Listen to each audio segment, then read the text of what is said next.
Yaani namuomba sana Amina mke wangu, urudi uje tulee mtoto wetu.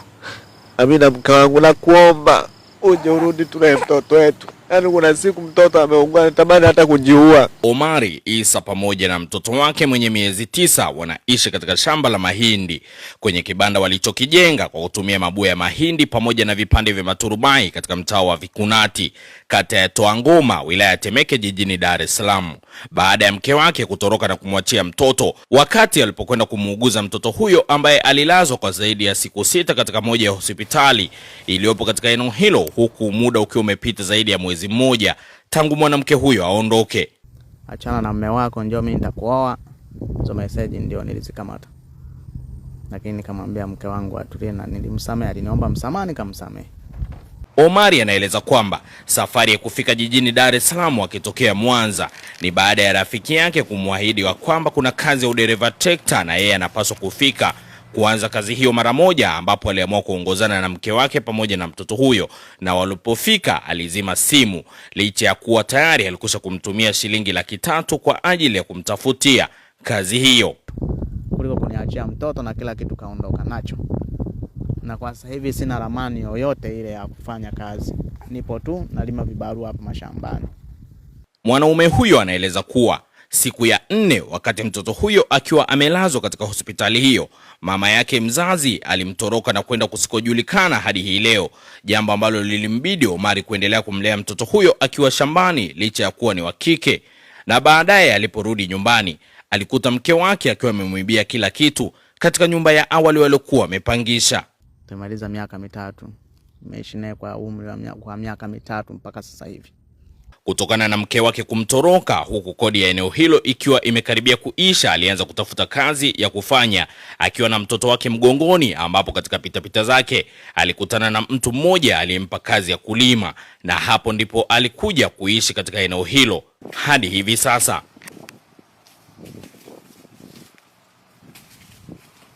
Majina yangu naitwa Omari Ali.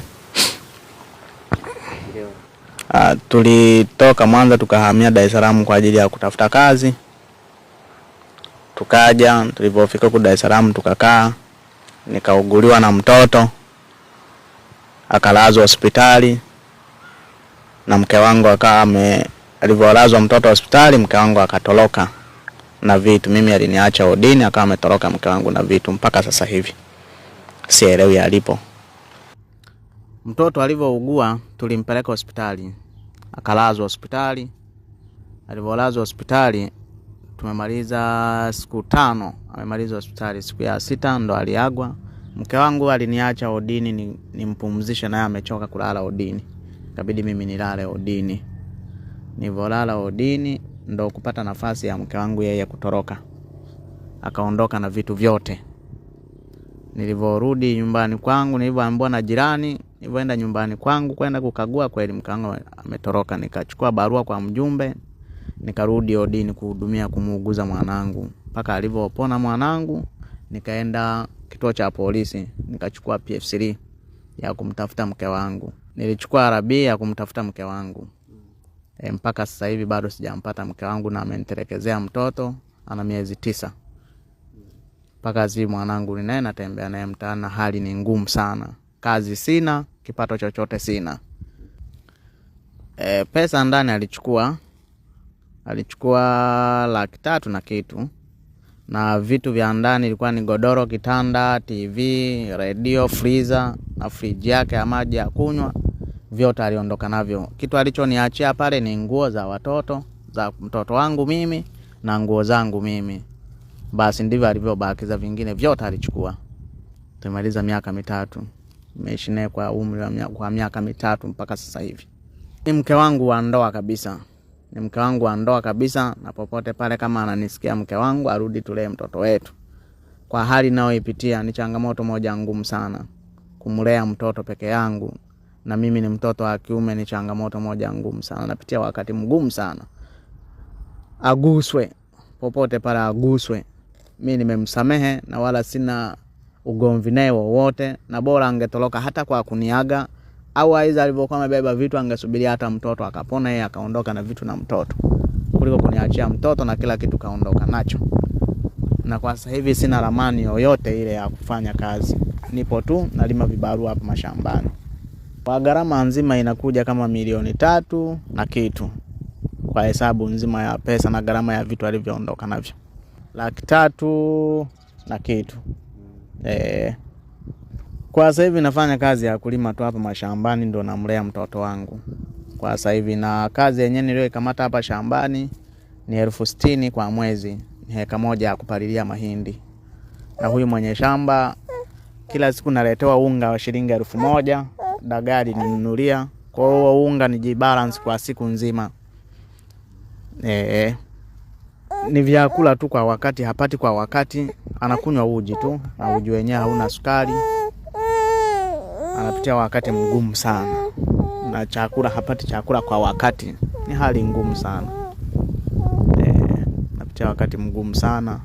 Kufua akijinyea, sabuni sina. Nafua tu kwa maji na anika. Basi nazidi kumuomba tu Mwenyezi Mungu azidi kunisaidia na Watanzania waguswe na hili swala wanisaidie. Mimi naona kama vile ni kipato kilivyoshuka, ndo hicho kimempelekea, na ushawishi wa marafiki. Ushawishi wa marafiki ndo waliomshawishi. Mke wangu alikuwa hana hiyo tabia. Alikuwa ni mtu wa dini, kuswali sana.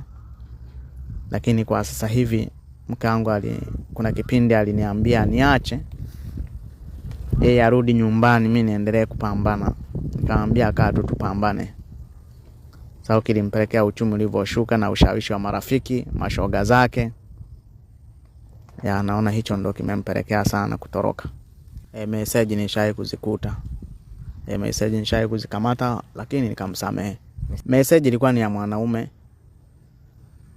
Ni ya mwanaume kwamba njoo achana na mume wako, njoo mimi nitakuoa.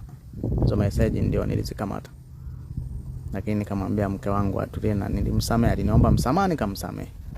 Mwezi mmoja na siku 2. Sasa hivi amemaliza mwezi mmoja na siku 2. Kuanzia tangia aondoke. Kama atakapoiona hii clip na neno la kumwambia arudi tulee mtoto wetu, tuje tupambane tu. Hata kama hali ni ngumu, kama hana kila kitu, basi arudi tu, mimi tuje pambane tulee mtoto.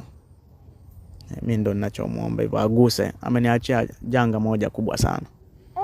Janga moja kubwa sana. Nafikiria na ambavyo mtu ulikuwa hauna unafikiria. Kwa sababu kwa jinsi ambao maelezo mimi niliyomuelezaga kipindi na muoa, basi aguswe na maelezo hayo kwamba mimi ni yatima. Sababu yeye ndo alikuwa mama, ndo alikuwa baba. Mimi sina baba, sina mama. Naomba aguswe sana na hili. Nilishawahi kufikiria kujiua mimi na kumtelekeza mwanangu. Lakini sasa ikafika mahala nitamwacha mazingira aliyo mabaya. Basi inabidi nipambane nilee mwanangu. Sasa huu ndo uzao wangu, hii ndo familia yangu. Na huyu mtoto sio wangu tu peke yangu, na Watanzania wote. Naomba tumnisaidie tumlee mtoto wetu. Kwa Watanzania wote ni mtoto wao. Wa kunisaidia namba zangu ni 0791839867. Ni 0791839867. Jina linakuja Mahangu Isa Ali.